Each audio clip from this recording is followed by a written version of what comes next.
телевидениянын өсіп өркендеуіне біліп, білмей үлес қосқан журналистика бар.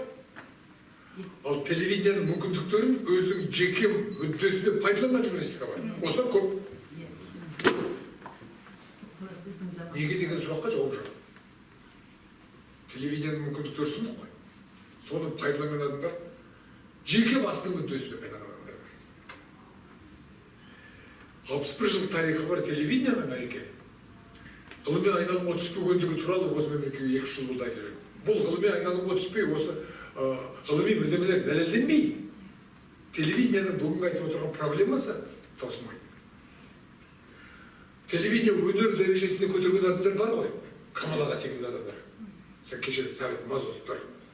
Шахановтың бір Барселона аэропортында деген бір толғауын дейін ма, өлеңі бар, балладасы бар.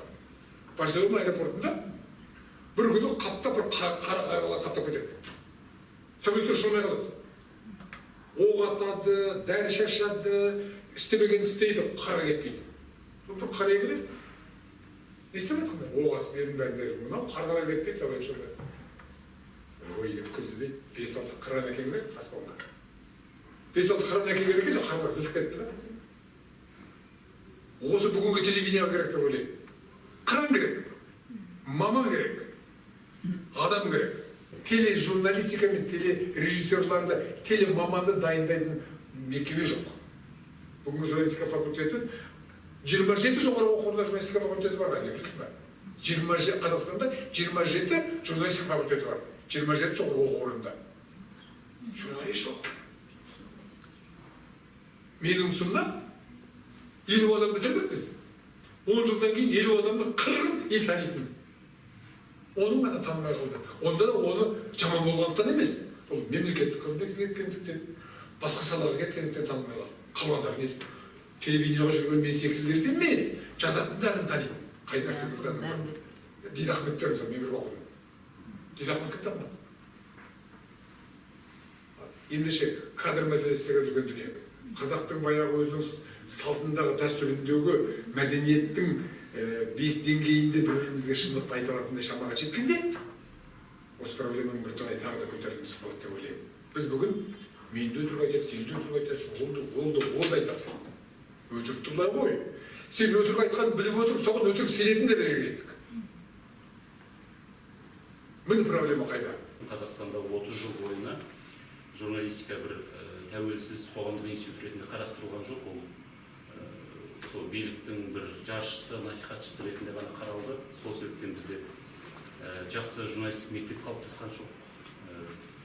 Тележурналистика өз бетінше дамып, өнер ретінде өте бір терең, бір сайыпқыран өкілдері қалыптаса алмай қалды. Оларға мүмкіндік болмады. Рас, бір жағы нарықта кедергі болған шығар.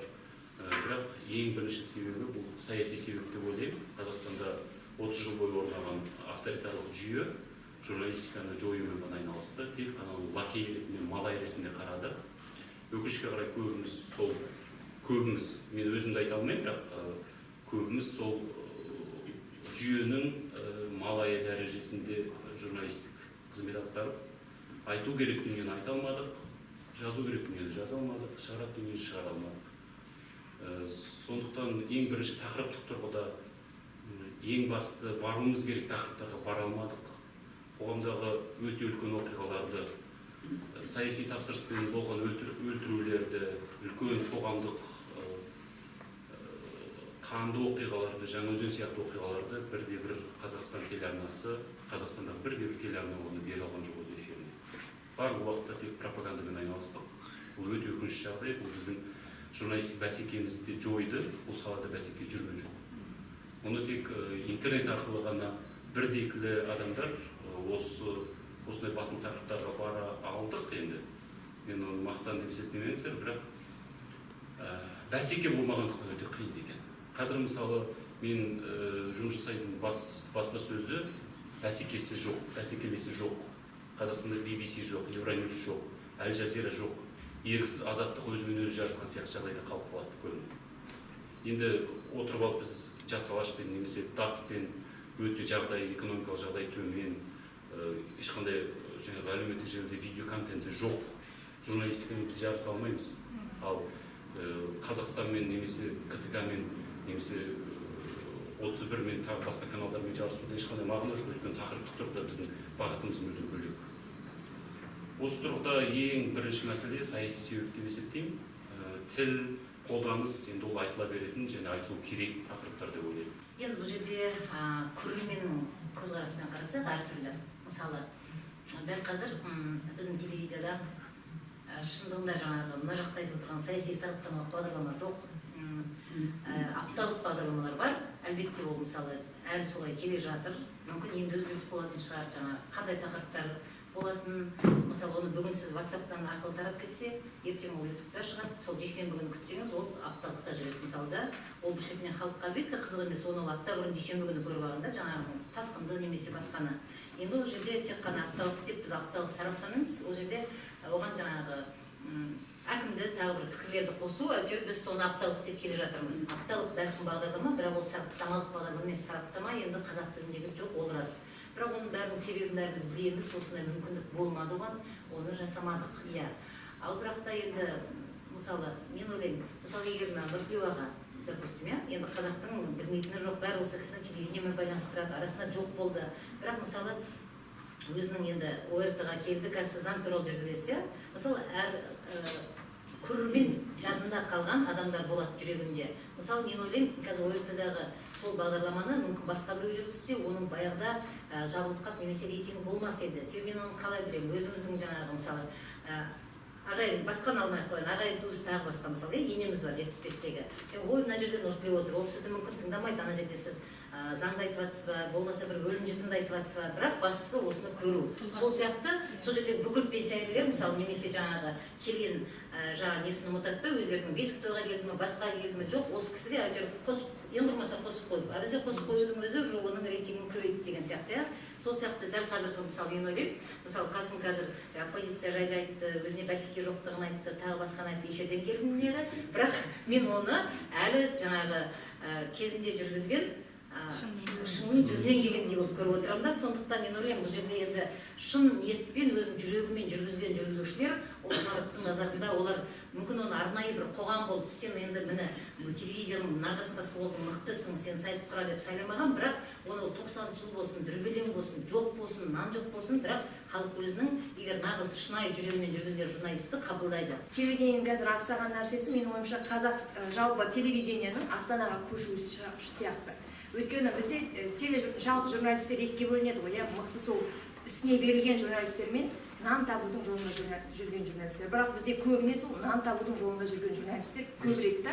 Біз деген түн ортасында сценарий жазып отырып, таңертең сюжетке баруымыз мүмкін. Түн ортасында аударма жасап отырып, таңертең басқа жұмысымызға баруымыз мүмкін. Солай біз жан-жақтан талпынып жүреміз да, әйтеуір сосын кейін шала-шарпы дүние шығады. Бұл бір. Екінші, Астанаға кеткенде, Астанаға мықтының бәрі Қасекең кеткен жоқ, мысалы, Бақыт кеткен жоқ деген сияқты. Сонда кәдімгі мықты сценарий жазатын мықтылардың барлығы Астанаға кеткен жоқ та, Астанаға әйтеуір барған бір топтың жазып жатқан дүниесі жақсы, бір топтікі жаман. Көріп отырасың, байқап отырасың, мынаны жаңа бастаған біреу жазған, мынаны әйтеуір біреу жазған, ал мынаны бір мықты маман жазған. Сол қазіргі тілдегі жаңағы мамандардың жетіспеушілігі мүмкін сода шығар. Өйткені жақсы маманның бәрі негізінен Алматыда, және олар әйтеуір бірдеме артынан тауып жүр. Сосын тағы айтқым келген жаңағы беу деген мәселені айтқым келген. Сонда бізде егер қазір медиа мамандар қазақланып, немесе медиа мамандар сол әлеуметтік желі арқылы сол бір рейтингті өзгерту жүйесін өзгертіп, соған қарап, соған сай дүние жасайтын болса, мүмкін дүние өзгеретін де шығар. Бірақ оны білмеймін енді. Бізде просто тележурналист дайындайды, журналист дайындайды, тағы дайындайды, бірақ именно медиа маман, медиа аналитик дайындамайды. Және оны кім істейтін білмеймін, әйтеуір бір орыс тілді бір ойлайды, медиа аналитик болып келеді отырып, қай айналымға барсаң да. Өздері түсінбейді, не керек екен. Кішкене жаны қазақ адамдар келсе, мүмкін басқа нәрсе болар еді. Жарықтық Байжанбаев Сауық апайға айтады екен, әй Сауық, мына әңгіменің болмаса хабардың бір әріпін қисайтпай жеткіздік па, жеткізе алмадық па деп. Әңгіме осы әріптен шығады. Жаңа Ғали әпке жақсы айтты, бәлкім мектептен бастарымыз деп. Мен сіздерге мынандай жағдай айтайын. Мен осыдан 2 жыл бұрын 5 жастағы қызымды балабақшаға бердім. 2 айға толмай жатып мен бақшадан шығарып алдым.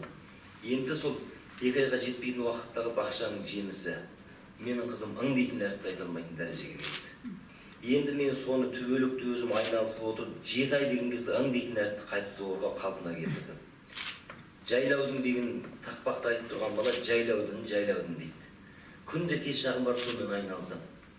Енді мен атын атап көзін шұқып айтпай-ақ қойын, осы Айгүл апай өзіңізбен осыдан біраз уақыт бұрын біреудің кешінде тағы бір сол кешті жүргізіп тұрған танымал адамның әріптерінің орында емес екенін көріп таңғалдық. Енді осындай адамдар келеді де ертең радиодан, телеарнадан хабар жүргізеді.